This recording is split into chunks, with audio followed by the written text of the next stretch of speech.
முதலாவதாக நாங்கள் அவதானத்தை செலுத்தப் போகிற தகவல் இவ்வாறு அமையப்பெறுகிறது. இன்றைய தினம் மிக பிரதானமான செய்தியாக வீரகேசரி பத்திரிகை தன்னுடைய பிரதான தலைப்புச் செய்தி இவ்வாறு கொண்டு வருகிறது. ட்ரம்பின் காலக்கெடு இன்று காலாவதி, பேச்சுக்கான அழைப்பை தொடர்ந்தும் நிராகரிக்கும் ஈரான், பிராந்தியத்தில் பதற்றநிலை அதிகரிப்பு என்பதாக வீரகேசரி பத்திரிகை தலைப்பிட, இஸ்ரேல் வளைகுடா நாடுகளில் ஈரான் தீவிர தாக்குதல், ட்ரம்பின் கோரிக்கையை நிராகரித்தது தெஹ்ரான், ஹோர்முஸ் நீரிணையை திறக்கவும் மறுப்பு என்பதாகவே இந்த தகவல் இவ்வாறு தரப்பட்டிருக்கிறது. எனவே மிக பிரதானமாக அடுத்து என்ன நடக்கப் போகிறது என்பதான எதிர்பார்ப்பினை ஏற்படுத்தியிருக்கிற ஒரு செய்தி, அதனிடத்தில் ஒரு அச்சத்தை ஏற்படுத்துகிற தகவலாகவும் இந்த தகவலை நாங்கள் பார்க்கலாம். ஆனால் அமெரிக்க ஜனாதிபதி ட்ரம்ப் எடுக்கிற இந்த முயற்சியில் மிக முக்கியமாக அவருக்கு போர் வேண்டும் என்கிற ஒரு சூழ்நிலை. ஆனாலும் அந்நாட்டு துணை ஜனாதிபதி ஜேடி வான்ஸை பொறுத்தவரையில் போர் ஒன்று அவசியமில்லை என்கிற ஒரு நிலைப்பாட்டில் இருக்கிறார். எனவே ஈரானை தாக்க வேண்டிய எந்த விதமான தேவையும் தங்களுக்கு இல்லை என்கிற நிலைப்பாட்டில் ஜேடி வான்ஸ் இருப்பதையும் நாங்கள் அவதானிக்கலாம். எனவே அமெரிக்க ஜனாதிபதிக்கும் துணை ஜனாதிபதிக்கும் இடையிலே இந்த தீர்மானத்தில் முருகல் நிலை ஏற்படுகிறது. எனவே அவரால் இது தடுக்கப்படுகிறதா அல்லது ட்ரம்பினுடைய தனி முடிவுக்கு ஏற்ப இந்த செயற்பாடுகள் தொடரப்போகிறதா என்பதை நாங்கள் பொறுத்திருந்து பார்க்கலாம்.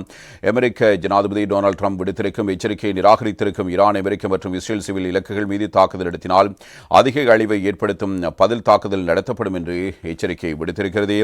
ஈரான் உடன்படிக்கை ஒன்றுக்கு வருவது மற்றும் ஹோர்முஸ் நீரிணையை திறக்காவிட்டால் தெஹ்ரான் மீது நரகமழை பொழியும் என்று ட்ரம்ப் கடந்த சனிக்கிழமை 48 மணி நேர கடுவினை விதித்திருந்தார். இந்த கெடு இலங்கை நேரப்படி இன்று செவ்வாய்க்கிழமை முடிவுக்கு வரும் நிலையில் அதனை ஈரான் முழுமையாக நிராகரித்திருக்கிறது. சிவில் இலக்குகள் மீது தொடர்ந்து தாக்குதல் நடத்தப்பட்டால் எமது தாக்குதல் மற்றும் பதில் நடவடிக்கைகளின் அடுத்த கட்டம் மேலும் அழிவுமிக்கதாகவும் பரந்தளவிலும் இருக்கும் என்று ஈரானின் உயர் ராணுவ நடவடிக்கை கட்டளை பிரிவின் பேச்சாளர் ஒருவர் வெளியிட்ட அறிவிப்பில் குறிப்பிடப்படுகிறது. இந்த அறிக்கை ஈரான் அரசு வானொலியில் வெளியிடப்பட்டிருக்கிறது. ட்ரம்ப் தனது ட்ரூத் சோஷியல் சமூக ஊடகத்தில் வெளியிட்ட பதிவில் காலம் கடந்து செல்வதாக எச்சரித்ததோடு ஹோர்முஸ் நீரிணை திறக்கப்படாவிட்டால் ஈரானின் மின் நிலையங்கள் அளிக்கப்படும் என்று குறிப்பிட்டிருக்கிறார். ஈரானின் மின் உற்பத்தி நிலையங்களை தாக்குவதற்கு இஸ்ரேல் தயாராக இருப்பதாகவும் தாக்குதலுக்கு அமெரிக்கா பச்சை கொடி காண்பிக்கும் வரை காத்திருப்பதாகவும் இஸ்ரேல் அதிகாரி ஒருவர் ராய்ட்டர்ஸ் செய்தி நிறுவனத்திற்கு குறிப்பிட்டிருக்கிறார். இந்த நிலையில் ட்ரம்ப் கடந்த ஞாயிறன்று சமூக ஊடகத்தில் வெளியிட்ட புதிய பதிவில் கூறும்போது, செவ்வாய்க்கிழமை ஈரானில் மின் நிலையங்களும் பாலங்களும் இலக்காக கொண்ட தாக்குதல்கள் நடைபெறும் நாளாக இருக்கும். இது போன்றதை நீங்கள் இதுவரை பார்த்திருக்க மாட்டீர்கள். ஹோர்முஸ் நீரிணையை உடனடியாக திறங்கள், இல்லை எனில் கடுமையான விளைவுகளை சந்திக்க நேரிடும். கவனமாக பாருங்கள். அல்லாஹுக்கு புகழ் உண்டாகட்டும் என்பதாக ட்ரம்ப் குறிப்பிட்டிருந்தார். ஈரான் ஹோர்முஸ் நீரிணையை திறப்பதற்கு கடந்த மார்ச் 26ஆம் தேதியே 10 நாள் கெடு விதித்திருந்தார். முன்னதாக அவர் விடுத்த கெடுவை ஈரான் பொருட்படுத்தாத நிலையில் அந்த காலம் இப்பொழுது நீடிக்கப்பட்டிருந்தது. இந்த நிலையில் ஃபாக்ஸ் நியூஸ் தொலைக்காட்சிக்கு கடந்த ஞாயிறன்று பேசிய ட்ரம்ப், ஈரான் தற்போது அமெரிக்காவுடன் பேச்சுவார்த்தையை நடத்துவதாகவும் நிர்ணயிக்கப்பட்ட கெடுவுக்கு முன்னர் இரு தரப்புக்கும் உடன்பாடு ஒன்றை எட்ட முடியும் என்றும் குறிப்பிட்டிருக்கிறார். எனினும் அமெரிக்காவுடன் எந்தவொரு பேச்சுவார்த்தையிலும் ஈடுபடவில்லை என்று ஈரான் தொடர்ந்தும் மறுத்து வருகின்றமை குறிப்பிடத்தக்கது. இதில் தற்காலிக போர் நிறுத்தம் ஒன்றுக்காக ஹோர்முஸ் நீரிணையை மீண்டும் திறப்பதையும் ஈரான் நிராகரித்திருக்கிறது. அமெரிக்கா மற்றும் ஈரான் இடையிலான போர் பதற்றத்தை தணிக்க பாகிஸ்தான் முன்வைத்த புதிய 2 கட்ட அமைதி திட்டத்தை ஈரான் நிராகரித்திருக்கிறது. தற்காலிக போர் நிறுத்தம் ஒன்றுக்காக ஹோர்முஸ் நீரிணையை திறக்க முடியாது என்று ஈரான் மூத்த அதிகாரி ஒருவர் கூறியதாக ராய்ட்டர்ஸ் செய்தி நிறுவனம் தெரிவித்திருக்கிறது. அமெரிக்கா இன்னும் நிரந்தர போர் நிறுத்தம் ஒன்றுக்கு தயாராக இல்லை என்றும் அவர் குறிப்பிட்டிருக்கிறார்.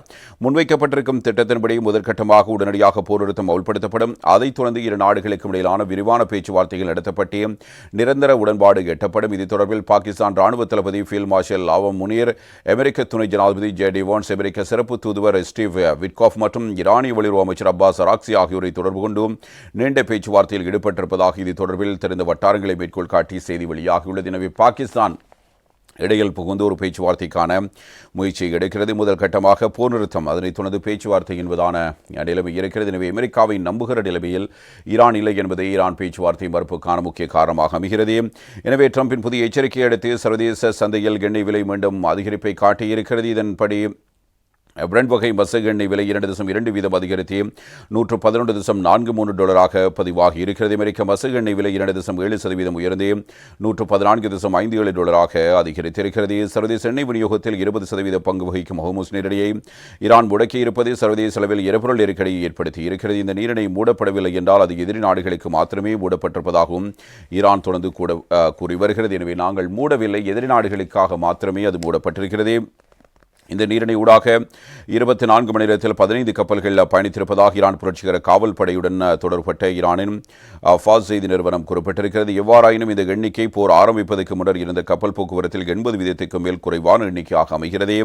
மறுபுறம் போரில் ஏற்பட்ட அனைத்து இழப்பீடுகளையும் ஈடு செய்யும் வகையில் ஹோர்முஸ் நீரிணை மீண்டும் திறக்கப்படும் போது அதில் பயணிப்பதற்கு கட்டணம் மறுவிடப்படும் என்று ஈரான் ஜனாதிபதி அலுவலகத்தின் உதவியாளர் ஒருவரான மஹதி டபதபி குறிப்பிட்டிருக்கிறார். இவ்வாறு கட்டணம் மறுவிடுவது தொடர்பில் ஈரான் அதிகாரிகள் மற்றும் சட்டவாக்கு உறுப்பினர்கள் ஏற்கனவே கூறி வருகிறார்கள். வளைகுடா மற்றும் அரேபிய கடலை இணைக்கும் அந்த குறுகலான நீர்வழி பாதைக்கு அருகே தற்போது ஆயிரக்கணக்கான கப்பல்கள் நெருக்கடியாக இருப்பதாக அங்கிருந்து வரும் செய்திகள் தெரிவிக்கின்றன. இந்த பாதை ஊடாக போருக்கு முன்னர் மாதத்துக்கு சுமார் 3000 கப்பல்கள் பயணித்திருக்கின்றன. குறிப்பாக உலகின் உர வர்த்தகத்தில் சுமார் 1/3 பங்கு இந்த நீரிணை வழியாகவே செல்வதோடு மத்திய கிழக்கு நாடுகளுக்கான உணவு, மருந்துகள் மற்றும் தொழில்நுட்ப பொருட்கள் உள்ளிட்ட இறக்குமதி இது ஒரு முக்கிய வழித்தடமாகவும் அமைகிறது. இந்த சூழ்நிலைக்கு மத்தியில் ட்ரம்பின் எச்சரிக்கை ஒரு பக்கம் இருக்கிறது. அமெரிக்கா மற்றும் இஸ்ரேல் ஈரானின் சிவில் உட்கட்டமைப்புகள் மீது ஏற்கனவே தாக்குதல்களை நடத்தி வருகிறது. இதில் பாலங்கள், பாடசாலைகள், சுகாதார பராமரிப்பு வசதிகள் மற்றும் பல்கலைக்கழகங்களும் அடங்குகின்றன. ஈரான் மீது தாக்குதல்கள் தீவிரமடைந்திருக்கும் சூழலில் சிறுவர்கள் உட்பட மேலும் 34 பேர் கொல்லப்பட்டிருக்கிறார்கள். தெஹ்ரான் மாகாணத்தில் 6 சிறுவர்கள் உட்பட குறைந்தது 23 பேர் கொல்லப்பட்டிருக்கிறார்கள். தெஹ்ரானின் தெற்கே குவாம் நகரில் குடியிருப்பு பகுதியில் இடம்பெற்ற தாக்குதல் ஒன்றில் 5 கொல்லப்பட்டிருப்பதோடு பந்தாரே லான்கே நகரில் இடம்பெற்ற தாக்குதல் மேலும் 6 பலியாகி இருப்பதாக இருந்து வரும் செய்திகள் தெரிவிக்கின்றன. இதே நேரம் நேற்று காலை இடம்பெற்ற தாக்குதல் ஒன்றில் ஈரான் புரட்சிகர காவல் படையின் உளவு பிரிவின் தலைவர் மேஜர் ஜெனரல் சயீத் மாஜித் கடமி கொல்லப்பட்டதாக அந்த படை குறிப்பிடுகிறது. அமெரிக்க சீனுஸ் எதிரிகளால் நடத்தப்பட்ட பயங்கரவாத தாக்குதல் கடமி கொல்லப்பட்டார் என்றும் அது தெரிவித்திருக்கிறது. மறுபுறம் ஈரான் பிராந்திய நாடுகளில் பதில் தாக்குதல்களை நடத்தி வருவதோடு இஸ்ரேலின் ஹைஃபா நகரில் குடியிருப்பு கட்டடம் ஒன்று ஏவுகணை தாக்குதலுக்கு இலக்கான நிலையில் குறைந்தது 2 கொல்லப்பட்டு மேலும் 4 காயமடைந்திருக்கிறார்கள்.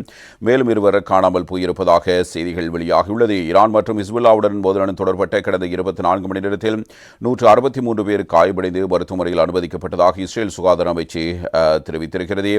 அபுதாபி கைத்தொழில் வலயத்தில் இடைமறிக்கப்பட்ட பாகம் ஒன்று விழுந்து தொழில்நுட்ப நிறுவனம் ஒன்றைச் சேர்ந்த கானா நாட்டவர் ஒருவர் கொல்லப்பட்டதாக அபுதாபி ஊடக அலுவலகம் தெரிவிக்கிறது. சவுதி அரேபியா மற்றும் ஏனைய வளைகுடா நாடுகளிலும் ஈரான் தொடர்ந்து ஆளில்லா விமானங்கள் மற்றும் ஏவுகணை தாக்குதல்களை நடத்தி வருகின்றமை குறிப்பிடத்தக்கது. லெபனானில் ஹிஸ்புல்லா போராளிகளுடன் சண்டையிட்டு வரும் இஸ்ரேல் அங்கு நடத்திய புதிய தாக்குதல்களில் மேலும் 14 பேர் கொல்லப்பட்டிருக்கிறார்கள். தெற்கு லெபனான் மற்றும் தலைநகர் பெய்ரூட்டிலேயே இஸ்ரேல் சரமாரி வான் தாக்குதல்களை நடத்தியிருக்கிறது. இதில் போர் நிறுத்தத்தையும் மீறி காசாவில் இஸ்ரேல் ஞாயிற்றுக்கிழமை இரவு நடத்திய வான் தாக்குதலில் பாலஸ்தீனர் ஒருவர் கொல்லப்பட்டு மேலும் பலர் காயமடைந்ததாக பாலஸ்தீன செய்தி நிறுவனமான வஃபா குறிப்பிடுகிறது. இதன்படி கடந்த அக்டோபர் 11 காசாவில் போர் நிறுத்தம் அமலுக்கு வந்தது தொடக்கம் கொல்லப்பட்ட பாலஸ்தீனர்களின் எண்ணிக்கை 716 அதிகரிக்கிறது.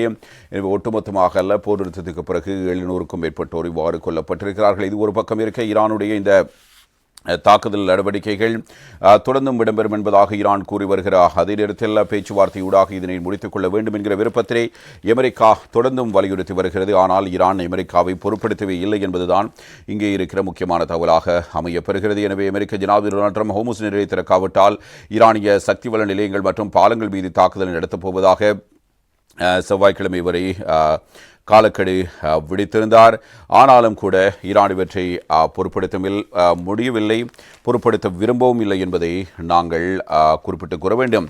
ஆனாலும் இந்த போரினை தொடராமல் இருப்பதற்கும் இதன் மூலம் ஏற்படுகின்ற அழிவு நிலைகளை தவிர்த்துக் கொள்வதற்கும் ஈரான் அமெரிக்க துணை ஜனாதிபதி ஜேடி வான்ஸ் பல்வேறு முயற்சிகளை எடுத்து வருவதாக சர்வதேச தகவல்கள் வருகின்றன. எனவே ஜனாதிபதி ஜேடி வான்ஸ் ஒரு அமைதி ஒப்பந்தத்தை உருவாக்க அவசரகால நடவடிக்கைகளை மேற்கொண்டிருப்பதாகவும் பாகிஸ்தான் பஸ்ஸத்துடன் உருவான இந்த திட்டம் உடனடியாக போர் நிறுத்தம் செய்யவும் அடுத்த 15 முதல் 20 நாட்களுக்குள் பேச்சுவார்த்தைகளை தொடரவும் அவரால் ஒரு முயற்சி எடுக்கப்படுகிறது. எனவே இன்று செவ்வாய்க்கிழமை இரவு 8 மணிக்குள் ஈரான் ஒரு உடன்படிக்கைக்கு வராவிட்டால் அந்நாட்டின் சிவிலியன் உட்கட்டமைப்புகள் உட்பட அனைத்தையும் தகர்த்துவிடப் போவதாகத்தான் ஏற்கனவே ட்ரம்ப் எச்சரிக்கை விடுத்திருந்தார்.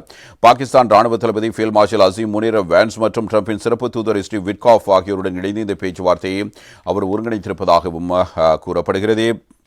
இவ்வாறொலியில் இது வெற்றி அளிக்குமா இல்லையா என்பதான கேள்விகளும் எழுந்து வருகின்றன. தொடர்ந்தும் ஈரான் என்ன செய்ய போகிறது, அமெரிக்க இஸ்ரேல் தரப்பு என்ன செய்ய போகிறது என்பதான பல்வேறு கேள்விகள் இதன் மூலம் எழுந்து கொண்டிருப்பதை யாரும் தவிர்க்க முடியவில்லை. எனவே இது உலக பொருளாதாரத்துக்கு ஏற்பட்டிருக்கிற மிக பெரும் பாதிப்பாக அமைந்திருக்கிறது என்பதில் மாற்று கருத்து இல்லை. ஏனைய நாடுகளும் இதனை உணர வேண்டும். எனவே நாங்கள் பேச்சுவார்த்தைக்கு வந்திருந்தோம், பேச்சுவார்த்தைக்கு வந்த பொழுதுதான் எங்கள் மீது தாக்குதல் நடத்தப்பட்டது.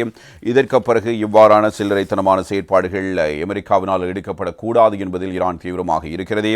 எனவே பேச்சுவார்த்தை என்று அழைப்பது, தொடர்ந்தும் பேசுவது, அதனிடத்தில் விட்டுக் கொடுப்புகளை ஈரான் கடந்த காலங்களில் செய்திருந்தது. அணுசக்தி குறித்தான விடயம் தொடர்பில் அந்நாட்டுக்கே சென்று பார்வையிடுவதற்கான வாய்ப்பினையும் ஈரான் வழங்கியிருந்தது குறிப்பிட்டு கூற வேண்டிய விடயம்.